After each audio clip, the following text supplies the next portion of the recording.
Bulletin का आगाज करें। सबसे पहले खबर दें, वजीर आजम ने 9 अगस्त को कौमी असम्बली तहलील करने की तारीख दे दी है। इस्लामाबाद में इत्तेहादियों के एजाज में इशाइये के दौरान उन्हें बता दिया, असम्बली अपनी मुद्दत मुकम्मल करने से पहले तोड़ दी गई तो इलेक्शन 90 रोज के अंदर अंदर होंगे। वजीर आजम ने रहनुमाओं से बातचीत करते हुए कहा कि निगरान वजीर आजम के ओहदे के लिए मुशावरत आज से होगी। आइंदा 2 से 3 रोज में मुशावरत मुकम्मल कर ली जाएगी। कहा, अगला जो सेटअप आएगा उसके सामने बड़े चैलेंजेस होंगे। कशकोल तोड़कर दूसरे ममालिक साथ मिलकर सरमायाकारी लेकर आनी है। अगला जो सेटअप आएगा इलेक्शन के नतीजे में, उनके लिए डू और डाई, मेक और ब्रेक का ये मौका होगा। कब तक ये हम मांगते रहेंगे? असल बात ये है, आज हमें फैसला ये करना है कि कशकोल के जरिए जिंदगी बाकी अयाम गुजारने या कशकोल तोड़कर चीन, सऊदी अरेबिया, कतर, यूएई और दूसरे ममालिक के साथ मिलकर हम सरमायाकारी लेके आएँ और यहाँ पर मुल्क की तकदीर बदल दे। खारजी महाज पर वो तबाही की इमरान नियाजी की हुकूमत ने कि मैं आपको बयान नहीं कर सकता। इंतहाई शर्मनाक तरीके से चीन के बारे में इल्ज़ामात लगाए गए। ये जो गुजरे हैं 4.5 साल, शदीद सर्द खाने में चले गए थे ये ताल्लुकात। निगरान वजीर आजम के लिए 5 नाम फाइनल कर लिए गए। वफाकी वजीर आबी वसाइल खुर्शीद शाह कहते हैं, निगरान वजीर आजम के लिए रिटायर्ड सियासतदान उम्मीदवार हो सकता है। वाज़े किया कि नई मरदमशुमारी के मुताबिक इंतखाबात का इनेकाद 3 माह में मुमकिन नहीं। माजी में इंतखाबात इल्तवा का शिकार हुए तो अवाम तवील अरसे तक जमहूरियत से महरूम रहे।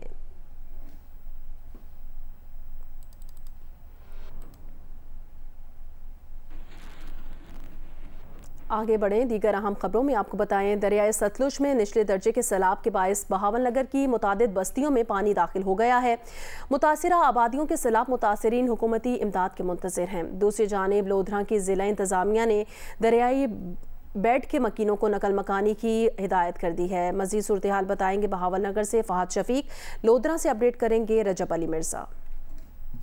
जी बिल्कुल, दरियाए सतलुज में निचले दर्जे का सैलाब आया तो दरियाई पट्टियों पर मौजूद हज़ारों की तादाद में जो आबादियां हैं वो मुतासिर हुई हैं। मैं इस वक्त एक मुतासरा शख्स के साथ मौजूद हूं जो कि खासा परेशान नज़र आ रहा है क्योंकि इसकी फसल भी पानी में आ चुकी है, जानवर भी चारे के लिए खड़े हुए हैं भूखे क्योंकि चारा दस्तियाब नहीं। आइए इनसे बात करते हैं। आप कहाँ के रहने वाले हैं और क्या मुश्किलात? मैं तो दरिया सतलुज दे नाल ही रवाना लाएगा। कदों दा पानी आया है ना, उदों दे असीं बड़े परेशान हो गए हैं। फसलां भी डुब गई ने, बाकी असी चारे तो बड़े परेशान है। लेकिन काश साडी केड़ी हुकूमत हैगी साडे गरीबां नाल ही मुहब्बत प्यार करे। तुसी दाल लेके जा रहे हो? हाँ जनाब, ये दाल ही मैं बड़ी औखी लेते जा रही हूँ।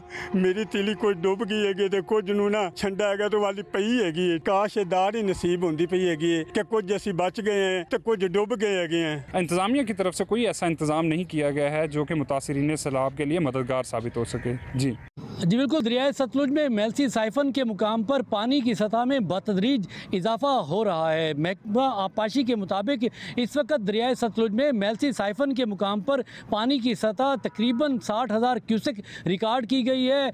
इस सैलाबी पानी ने कहरोड़पका और लोधरा की मुख्तलिफ बस्तियों को बुरी तरह मुतासर किया है। मुख्तलिफ बंद तोड़ते हुए बस्तियों में दाखिल हो गया है और सैकड़ों एकड़ पर लगी मुख्तलिफ फसलों को तबाह कर दिया है। इसके साथ साथ जो दरियाई बेड के इलाके में रहने वाले इलाका मकीन थे उनके घरों में भी पानी दाखिल हो गया है। रेस्क्यू 1112 के मुताबिक इस वक्त तक तकरीबन 3,000 से जायद सैलाबी पानी में गिरे लोगों को उनके सामान और जानवरों के साथ महफूज मुकामात पर मुंतकिल कर दिया है। मैं इस वक्त मौजूद हूँ एम्प्रेस ब्रिज के करीब। रेस्क्यू के मुताबिक यहाँ पर इस वक्त निचले दर्जे का सैलाब है और एम्प्रेस ब्रिज पर पानी की सतह 8.4 फुट रिकॉर्ड की गई है।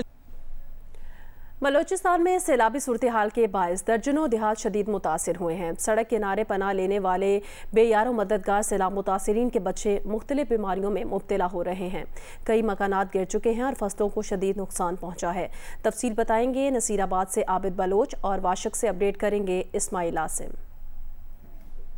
जी मैं इस वक्त मौजूद हूँ नसीराबाद के इलाके मंजूशोरी में, जहाँ पर जो है डेरा बुगटी से आने वाले सैलाबी रेले से दर्जनों देहात ज़ेरे आब आ गए। सैलाबी रेले से चावल की पनीरी, तिल और ज्वार भी शदीद मुतासर हुई है। इस वक्त हमारे साथ एक मुतासरा खानदान मौजूद है। आइए उनसे पूछते हैं कि सैलाबी रेले में इनके क्या क्या नुकसान हुए और आप लोगों को कितना दिन हुआ यहाँ पनाह ले रखी है? जी पंजवानी थे असर सजा सामान ट्रपड़ा माल सजा सजा लुड़ गया बेटे बाल बीमार सजे पिन थे रुपया नहीं है जो बालें कोई दवा करो इलाज करवाऊँ। जी बिल्कुल, आलिया बारिशों और सैलाबी रेलू ने वाशुक के मुख्तलिफ इलाकों में तबाही मचाई। वाशुक शहर में कोयबुन जो है डैम टूटने के बायस वाशुक के 5 देहात ज़ेर आब आए, जिसके बायस सैकड़ों मकानात मुनहदम हो गए। दूसरी जानिब बसीमा का जो है नवाई इलाका है, फतक में सैलाबी रेला बाजार में दाखिल होने के बायस दर्जन से ज़ाहिद दुकानें मुनहदम हो गए। फतक बाजार बिल्कुल सफ़ाई अस्थि से मिट गया और दर्जनों घर भी मुनहदम हो गए। महकमा मौसमियात ने आज इस्लामाबाद, रावलपिंडी समेत खित्ता पोटोहार, लाहौर, गुजरावाला, सियालकोट, नारोवाल समेत पंजाब के मुख्तलिफ इलाकों में मूसलाधार बारिशों की पेशगोई की है। पेशावर समेत खैबर पख्तूनख्वा, स्वात, कोहिस्तान और आज़ाद कश्मीर में भी चंद मकामात पर तेज़ बारिशें मुतवक्के हैं।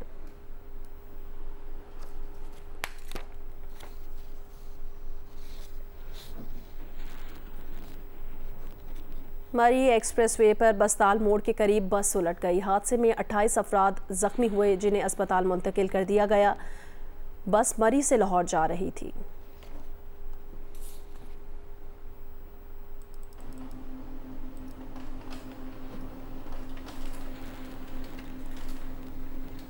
खैबर पख्तूनख्वा पुलिस की शहदा की तवील फहरिस्त में शहीद DSP सरदार हुसैन का नाम भी शामिल है। सरदार हुसैन दहशतगर्दों के खिलाफ बड़े बड़े ऑपरेशन में पेश रहे। रवां साल 14 जनवरी को DSP सरदार हुसैन को सरबंद में शिद्दत पसंदों ने फायरिंग करके शहीद किया। यौम शहदाए पुलिस के मौके पर शहीद सरदार हुसैन के अहले खाना से मिलवाएंगे नुमाइंदा जियो न्यूज़ अबू बकर सिद्दीक। मुल्क भर में आज योम शहदाए पुलिस मनाया जा रहा है। खैबर पख्तूनख्वा पुलिस की मुल्क और कौम की बका और सालमियत के लिए कुर्बानियाँ लाजवाल है। मुल्क और कौम के लिए जान का नजराना पेश करने वालों में DSP सरदार हुसैन भी शामिल है। DSP सरदार हुसैन को उस वक्त फायरिंग का निशाना बनाया गया जब ताना सरबंद पर हमला हुआ और वो जय वक़्फ़ा की तरफ जा रहे थे, ताहम रास्ते में शिद्दत पसंदों ने जदीद असले से उन्हें फायरिंग का निशाना बनाकर शहीद कर दिया। इस वक्त मैं शहीद DSP सरदार हुसैन के घर में उनके भाई और उनके बेटों के हमरा मौजूद, उनके बड़े बेटे से बात करते हो। वालिद की ख्वाहिश थी कि मुल्क कम की खिदमत करो, पुलिस महकमे में जाओ। इंशाल्लाह मैं पढ़ूंगा और अपने वालिद की मिशन को पूरा करूंगा। मेरा भाई जो मुझसे बड़ा था और मेरा उस्ताद भी, इंशाल्लाह सारी ज़िंदगी उसकी बहादुरी और ये उसकी बहादुरी कैसे और ये कारनामे नहीं भूलेंगे। हम अक्सर उससे बात करते हैं कि अपनी ख्याल रखे, लेकिन उसका यही अकीदा था कि बस मौत जो आनी है ना तो एक दिन ज़रूर आएगी। DSP सरदार हुसैन की शहादत पर इनके अहल खाना को फ़ख्र है और शहीद के बेटे ने अज़म का इजहार किया है कि वो भी बड़ा होकर पुलिस ऑफिसर बनेगा, मुल्क और कौम की खिदमत करेगा और उनके वालिद का जो अधूरा मिशन था उसको पूरा करके दिखाएगा। जी आगे बढ़ें, खबर दें। तोशाखाना केस से मुतालिक 8 दरखास्तों पर महफूज फैसला आज सुनाया जाएगा। ट्रायल कोर्ट की कार्रवाई पर हुक्म इम्तना फिर न मिल सका। तोशाखाना फौजदारी केस काबिल समात होने समेत अहम उमूर पर फैसला आज होगा। 190 मिलियन पाउंड स्कैंडल में नैब ने चेयरमैन PTI को आज 11:30 बजे नैब रावलपिंडी ऑफिस तलब कर लिया है। अलकादिर ट्रस्ट को फंड्स फराहम करने वालों की तफसीलात भी तलब की गई हैं। इस्लामाबाद पुलिस ने भी चेयरमैन PTI को 5 मुकदमात में आज तलब कर लिया है।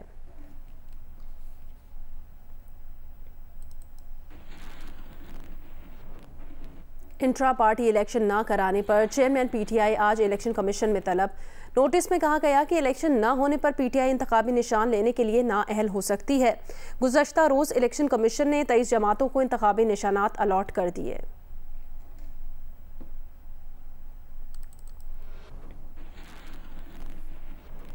PTI से PTI पार्लियामेंटेरियंस के इत्तेहाद की ख्वाहिश या इम्कान की खबर सरासर झूठ और मन घड़त है। PTI पार्लियामेंटेरियन के सरबराह परवेज़ खटक की जियो न्यूज़ के मेज़बान सलीम साफ़ी से गुफ्तगू। कहा, अब एक PTI होगी और वो PTI पार्लियामेंटेरियंस होगी। इलेक्शन में PTI होगी ही नहीं तो हम इससे इंतखाबी इत्तेहाद का सोच कैसे सकते हैं। PTI पार्लियामेंटेरियंस के सरबराह की चेयरमैन PTI पर कड़ी तनकीद। कहा, तोशाखाने के तहाइफ बेचना काबिल शर्म अमल होता। अलकादिर ट्रस्ट के मामले में भी काबीना से झूठ बोलकर मंजूरी ली गई। परवेज़ खटक की इंकिशाफात से भरपूर गुफ्तगू देखिए इतवार की शब प्रोग्राम जिरगा में। आप लोगों ने ये जो अलकादिर ट्रस्ट के मामले में जो बंद लिफाफे को मंजूर किया काबीना से, तो आप नहीं समझते कि ख़ुद आप लोगों ने भी ओहद की खिलाफ वर्जी की और उस लिफाफे में तो खुदा न खास ये भी हो सकता था कि पाकिस्तान के एटमी प्रोग्राम को बंद करना चाहिए, तो आंखें बंद करके आप सब लोगों ने उस पर हाँ क्यों किया? ये मैं मानता हूँ, ये ऐसे हुआ कि हमें कैबिनेट मीटिंग थी, हमें बताया गया कि इस लिफाफे में एक हमारे मनी लॉन्ड्रिंग का पैसा लंदन में पकड़ा गया, कोई 190 मिलियन डॉलर्स या पाउंड्स, और वो किसने बताई? शहजाद अकबर ने या प्राइम मिनिस्टर ने खुद? शहजाद अकबर ने। अच्छा। क्योंकि कैबिनेट प्राइम मिनिस्टर तो नहीं बोलता, हर मिनिस्टर जो इंचार्ज होता है वो पेश करता। अच्छा। तो उन्होंने कहा कि ये पैसे वहाँ पर मनी लॉन्ड्रिंग में पकड़े गए और हमारा उनके साथ एग्रीमेंट है कि वो पैसे गवर्नमेंट को पाकिस्तान को वापस आ जाएंगे। तो उन्होंने हमें ये बताया कि ये पैसे वहाँ पकड़े गए और ये पैसे अब ट्रांसफ़र हो रहे हैं गवर्नमेंट को पाकिस्तान को। तो हमें क्या एतराज़ था, अगर कोई कहे कि गवर्नमेंट का पैसा आ रहा है तो हमें ये तो बाद में, मैं यकीन कहता हूँ, मैं मुझे अगले दिन किसी को, हम बैठे हुए थे 2-3 वज़ीर, उन्होंने बताया कि ये तो ये था, और मैं सामने भी उनके कहते, मैंने कहा मुझे बता देते, मैं बोल लेता, आप तो नहीं डरते हो, नहीं बोल सकते हो, तो मैं इस पर ऑब्जेक्शन कर सकता था।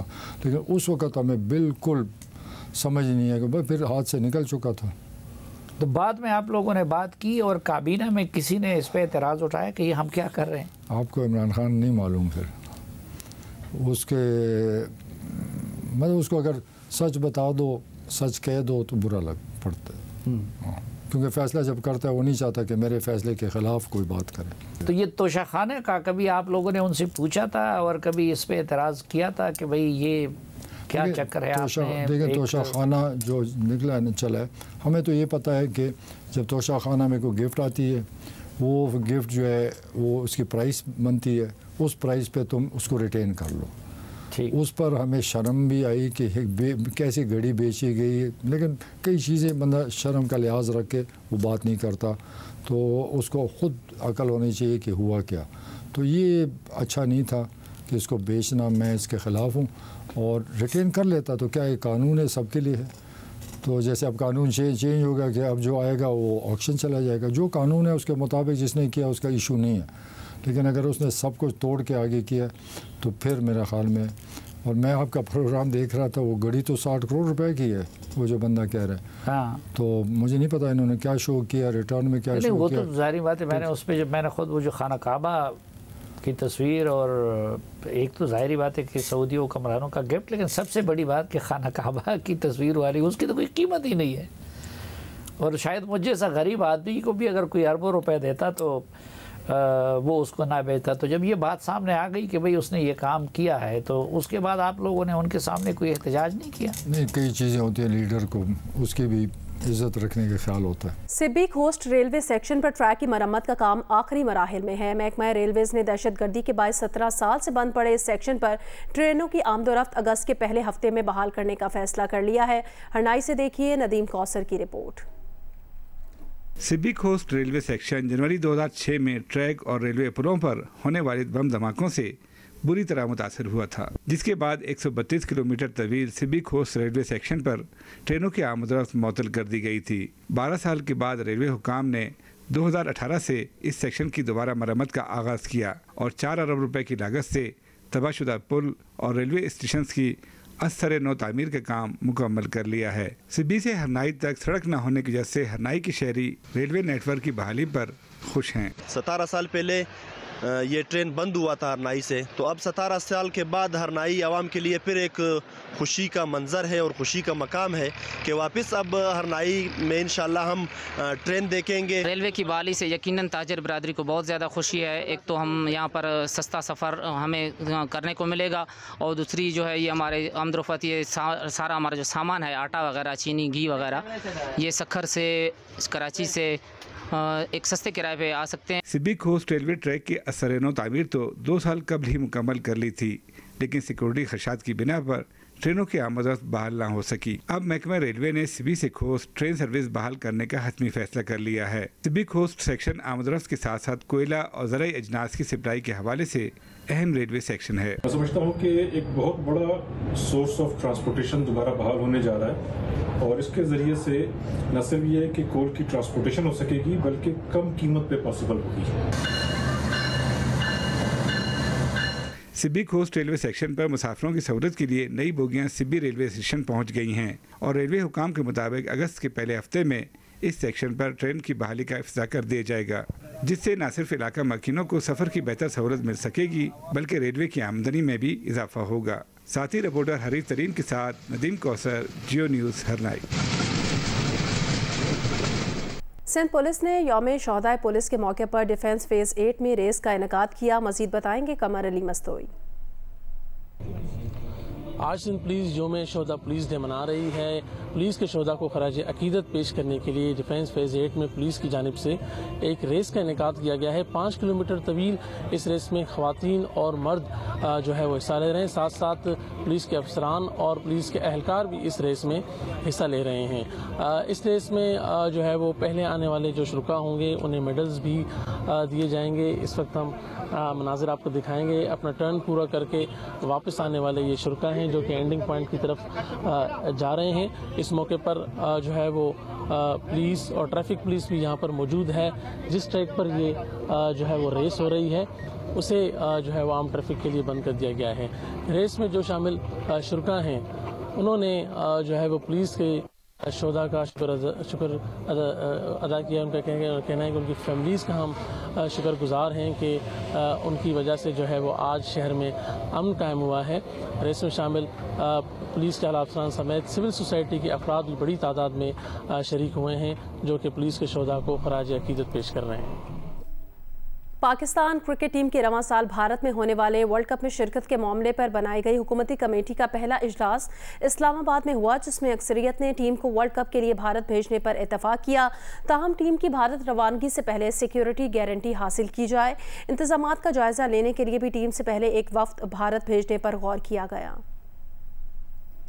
पाकिस्तान क्रिकेट टीम को अक्टूबर-नवंबर में भारत में शेड्यूल्ड वर्ल्ड कप में शिरकत करना है। पीसीबी ने भारत रवानगी के लिए वजीर आजम शहबाज शरीफ से राय ली, जिस पर वजीर आजम ने वजीर खारजा बिलावल भुट्टो की सरबराही में कमेटी तश्कील दी थी। कमेटी का पहला इजलास दफ्तर खारजा में हुआ, जिसमें मुख्तलिफ वफाकी वज़रा के साथ सीनियर सियासतदानों और दफ्तर खारजा के अफसरान के अलावा सिक्योरिटी इदारों के नुमाइंदों ने भी शिरकत की। पाकिस्तान क्रिकेट बोर्ड की मैनेजमेंट कमेटी के सरबराह ज़का अशरफ ने भी खुसूसी तौर पर इजलास में शिरकत की और मामला पर शुरा को ब्रीफिंग दी। ज़राए के मुताबिक इजलास में अक्सरियत इस बात पर मुत्तफिक थी कि टीम को वर्ल्ड कप के लिए भारत जाना चाहिए। ताहम ये राय भी सामने आई कि जब भारत पाकिस्तान टीम नहीं भेज रहा तो पाकिस्तान को भी नहीं जाना चाहिए। ज़राए का कहना है कि इस बात पर इत्तफाक हुआ कि टीम की रवानगी से कबल सिक्योरिटी गारंटी ली जाए। पाकिस्तान टीम के लिए सिक्योरिटी इंतजामात का जायजा लेने के लिए एक सिक्योरिटी वफ्द भी इंडिया भेजने पर गौर हुआ, जिसके लिए आईसीसी और इंडियन हुकाम से बात की जाएगी और अगर मामला तय पा गए तो अगस्त के तीसरे हफ्ते में एक जायजा वफ्द भारत का दौरा कर सकता है।